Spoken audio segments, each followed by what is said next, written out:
Hello, hello mga mare ko. Mare, ayan, i-share ko sa inyo yung routine ko as sa tinderela dito sa Amerika. Kung paano nga ba ang diskarte ko sa pagtitinda ko dito sa US. Before ako nag-start dito, Mars, is parang sideline ko lang dati to dahil nagtatrabaho ako dito ng full-time. Yes, Mare, full-time akong empleyado sa hospital ng gabi.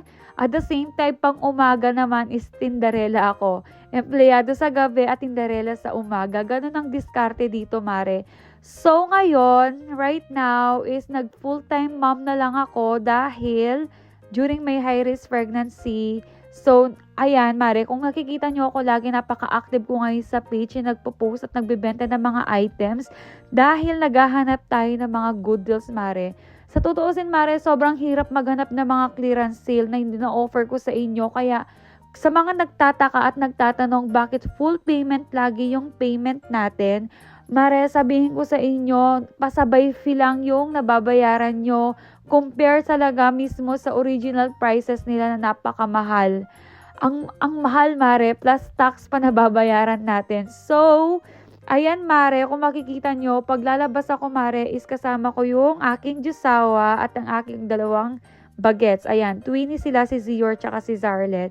So, right now, after ko nag-pick up sa mga orders nyo, papunta kami ngayon ng out of state para mag-try kami ng Jollibee. Yes, Mare, yung Jollibee, Mare, 1 hour away pa siya sa amin from New Jersey to Philadelphia. Ito yung araw sa amin na napaka-productive, Mare, lalo na pag weekends dahil dito lang talaga yung araw namin na lumalabas talaga kami kasama yung mga bata. And since nag-crave si Zarlet tsaka si Zior ng Jollibee, pinasyal namin sila dito sa Jollibee kahit napakalayo dito sa amin, 1 hour away to Mars, para lang makita nila si Jollibee.